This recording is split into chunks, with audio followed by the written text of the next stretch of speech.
Hello everyone, welcome to the channel. और आज हम लोग डिस्कस करने वाले हैं कि इस चैनल पे किस टाइप का कंटेंट डाला जाएगा या फिर हमें इस चैनल पे क्या क्या चीज़ें देखने को मिल सकती हैं इन फ्यूचर। तो सबसे पहले तो ये चैनल ना बायोलॉजी सेंट्रिक होने वाला है, यानी कि हम यहाँ पे बायोलॉजी ही डिस्कस करेंगे और वो भी क्लास 11th और 12th की। And this biology is going to be NEET oriented. मतलब हम यहाँ पे नीट के बारे में ज़्यादा डिस्कस करेंगे, पर डेफिनेटली क्लास 11th और 12th के सीबीएसई के लिए भी अगर किसी को देखना है तो वो देख सकता है। तो हमें पता है कि बायोलॉजी में 11th 12th मिला के टोटल 22 चैप्टर्स होते हैं। अब हम ऐसा क्या करें कि हमारा नीट में एक अच्छा स्कोर बने। तो सबसे पहली चीज़ उसके लिए हमें हर चैप्टर का डिटेल्ड एक्सप्लेनेशन पता होना चाहिए। अब ये जो डिटेल्ड एक्सप्लेनेशन है ना, ये इस चैनल पे मिलने वाला है, जो कि मेजरली 2 से 3 पार्ट्स में कवर किया जाएगा। मतलब यहाँ पे ना हर चैप्टर को 2 से 3 पार्ट्स में हम लोग कवर करेंगे, डिपेंडिंग अपॉन कि उस चैप्टर की कितनी लेंथ है। दूसरी चीज़ होती है, किसी भी चैप्टर को अगर देखो, जब नीट का फाइनल पेपर आने वाला होता है या फिर हम किसी मॉक टेस्ट के लिए तैयारी कर रहे होते हैं, तो उस टाइम पे जस्ट उससे पहले ऐसे कुछ रिसोर्सेज होने चाहिए ना, जिस एकदम क्विक रिवीजन कर पाए। मतलब आधे पौने घंटे में एक चैप्टर पूरा कर पाए। तो क्योंकि नीट से पहले इतना टाइम नहीं होता कि हम पूरा का पूरा सिलेबस रिवाइज कर सकें, तो उसके लिए हमने प्लान किया कि हम छोटी छोटी वीडियोस डालेंगे हर चैप्टर के लिए, जिसमें से एनसीईआरटी की हर एक लाइन कवर्ड होगी, लेकिन काफ़ी प्रिसाइज वे में शॉर्ट नोट्स के थ्रू हम एनसीईआरटी की लाइन्स को कवर करेंगे, लेकिन बहुत ही शॉर्ट टाइम में, ताकि हम क्विक रिविजन कर पाए और ज़्यादा एफिशिएंट हो पाए। और बाकी डिटेल्ड एक्सप्लेनेशन में तो हर एक लाइन वैसे भी कवर होगी ही होगी, जो तब देखी जा सकती है जब हमारे पास एक सफिशिएंट टाइम हो नीट के पेपर में।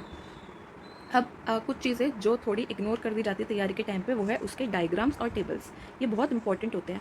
मतलब इसके थ्रू इवन 2025 में भी नीट के पेपर में डायग्राम बेस्ड क्वेश्चन था। तो diagrams are very very important, at least in some chapters तो बहुत इंपॉर्टेंट है। तो इसीलिए डायग्राम्स बहुत ज़्यादा ज़रूरी है करना, डायग्राम बेस्ड क्वेश्चन ज़रूरी है करना। तो वो भी हम इस चैनल पर डिस्कस करेंगे, और टेबल्स भी हम देखेंगे कि किस टेबल में क्या है, उसको लर्न करने की टेक्निक्स देखेंगे। और डिटेल्ड एक्सप्लेनेशन में भी मैं ये सब चीज़ें भी बताऊंगी कि जो चीज़ें जल्दी से याद नहीं हो पाती वो कैसे याद रखें, क्या क्या तरीके हैं हम कि उनको याद रख सकते हैं। अगली चीज़ जो हम यहाँ पे देखेंगे वो होगा प्रीवियस ईयर क्वेश्चंस। मतलब जब हमने ये सारी चीज़ें कर लिया, हमें पता है कि हमने एक चैप्टर को पूरी तरीके से समझ लिया है, तो फाइनल चीज़ जो हम उसमें देखने वाले हैं वो है कुछ क्वेश्चंस। पहली चीज़ तो हमें पता है कि काफ़ी सारे प्रीवियस ईयर क्वेश्चंस के बेसिस पे ही नए नए क्वेश्चंस बनते हैं हर साल नीट में। तो प्रीवियस ईयर क्वेश्चंस तो हर चैप्टर के करे होने ही चाहिए। साथ में कुछ दूसरे एक्स्ट्रा क्वेश्चंस जो आगे जाके प्रोबेबिलिटी होती है कि बन सकते हो, ऑब्वियसली छपके तो नहीं आते ना, कुछ ना कुछ चेंज होके तो आता ही है, तो एक्स्ट्रा क्वेश्चंस भी करना ज़रूरी है। लास्ट चीज़ जो अगेन बहुत इग्नोर्ड होती है वो है कि पहला जो हमारे पास जो चैप्टर के फर्स्ट पेज होता है, चैप्टर से जस्ट पहले वाला साइंटिस्ट का पेज, और चैप्टर के बिल्कुल लास्ट में समरी का page, that is also very important to do, because उसके अंदर से assertion reason question, statement based question, true false type के क्वेश्चन पूछे जा सकते हैं। तो ये भी करना ज़रूरी होता है। कई बार ऐसा होता है कि समरी के अंदर वो लाइन्स दी होती है जो थ्योरी में बीच में नहीं दी होती। और बाकी लास्ट पॉइंट है कि हमें पता है कि कुछ एक्स्ट्रा चीज़ें भी कभी कभी नीट में आ जाती है, बाहर से भी चैप्टर में क्वेश्चंस मतलब पूछे जा सकते हैं नीट के पेपर में, तो इसीलिए कुछ एक्स्ट्रा पॉइंट्स जो लगता है कि इंपॉर्टेंट है वो भी करने पड़ेंगे। ठीक है, तो ये सारी चीज़ें हम इस चैनल पे मोस्टली कवर करने वाले हैं। तो इससे क्या होगा, हम अगर ये सब चीज़ें अच्छे से कर पाएंगे तो हम एक काफ़ी डिसेंट स्कोर ला पाएंगे नीट के पेपर में, काफ़ी अच्छा स्कोर ला पाएंगे। एटलीस्ट बायोलॉजी में जो 50% ऑफ द होल पेपर को कवर करता है, क्योंकि 360 मार्क्स का तो बायोलॉजी अकेला ही होता है। तो अगर आप इसमें बहुत अच्छा स्कोर ले आते हो तो ऑब्वियसली केमिस्ट्री और फिजिक्स फिर बच जाता है करने वाला। ठीक है, तो एटलीस्ट हम ये श्योरिटी रखें कि एटलीस्ट हमारा बायो पार्ट अच्छा जाए पेपर में। अब आगे ये देखते हैं कि इस चैनल पे हम क्या क्या चीज़ें प्रोवाइड करने वाले हैं आपको। ठीक है, ये सारी चीज़ें कहाँ मिलेंगी, टेलीग्राम पे मिलेंगी, लेकिन क्या क्या चीज़ें पहले ये देख लेते हैं। तो सबसे पहले तो हम पूरा एक हर चैप्टर का एक प्रीवियस ईयर क्वेश्चन का पीडीएफ बना के दे देंगे, और साथ में मतलब और उससे एसोसिएटेड क्वेश्चंस भी दे देंगे, प्रीवियस ईयर क्वेश्चंस खुद भी और उससे एसोसिएटेड क्वेश्चंस भी। दूसरी, हम कुछ एक्स्ट्रा क्वेश्चंस भी करने वाले हैं।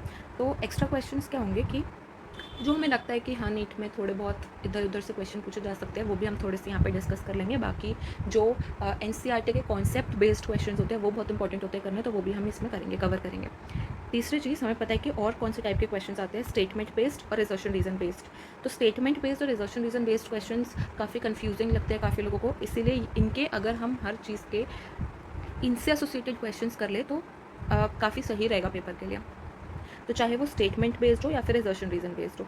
अब स्टेटमेंट बेस्ड में कैसा होता है, statement 1 is true, 2 is false, 2-3 statements देंगे, पूछेंगे कौन सी सही है कौन सी गलत है। तो ये इसके लिए क्या होना चाहिए, अगर हमें इसमें परफेक्शन चाहिए इन दोनों में, तो उसके लिए हमें एनसीईआरटी की एक एक लाइन पता होनी चाहिए, तभी हम इनके क्वेश्चन सही कर सकते हैं। सिमिलरली एजर्शन रीजन में क्या दिक्कत आती है कि रीजन एजर्शन का करेक्ट एक्सप्लेनेशन है कि नहीं है, उस चीज़ में दिक्कत आती है, तो उसको हमें अच्छे से करना चाहिए।